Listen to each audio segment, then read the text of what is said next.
دل کی دو بیماریاں ہیں. دل کی دو بیماریاں. اگر یہ دو بیماریاں دل کو لگ جائے تو دل خراب ہو جاتا ہے. یہ طے ہے. دو بیماریاں دل کو لگ جائیں تو دل خراب ہو جاتا ہے. جیسے بعض بیماریاں بدن کو لگ جائے تو بدن تباہ ہو جاتا ہے, ہلاک ہو جاتا ہے انسان. اسی طریقے سے اگر قلب کو, دل کو دو بیماریاں لگ جائے تو دل خراب ہو جاتا ہے. ایک ریا اور دوسرے تکبر. یہ دل میں نہیں آنا چاہیے کبھی. ریا اور تکبر, دکھاوا.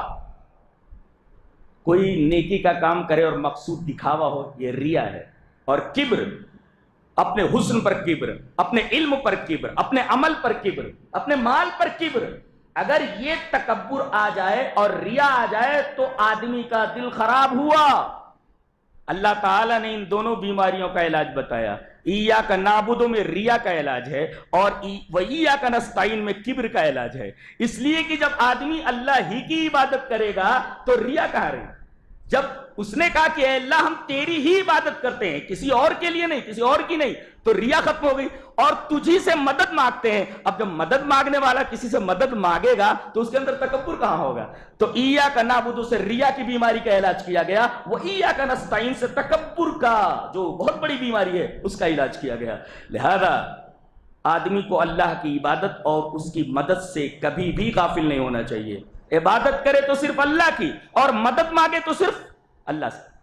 آپ یہ کہہ سکتے ہیں, ایک سوال کر سکتے ہیں کہ بھئی مدد تو ہم دوسروں سے بھی لیتے ہیں. تو جاننا چاہیے کہ مدد لینا دو طریقے کا ہوتا ہے. ایک ما فوق الاسباب, ایک ما تحت الاسباب.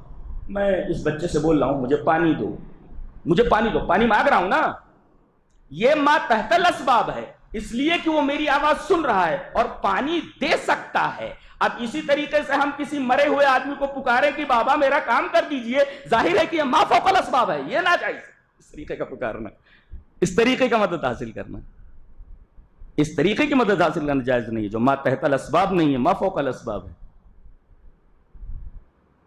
اب میں آپ کو سامنے دیکھ کر کے پکار رہا ہوں, آپ میری آواز سن رہے ہیں تو میں آپ کو پکارتا ہوں, یہ پکارنا جائز ہے. لیکن ایک آدمی بمبئی میں یہاں سے اس کو پکار رہا ہوں, ظاہر ہے کہ بیچ میں کوئی وسیلہ نہیں ہے, کوئی کنیکشن نہیں ہے, ظاہر ہے اس طریقے کا پکارنا شرک ہے, اس لیے کہ یہ اسباب سے ماورا ہے.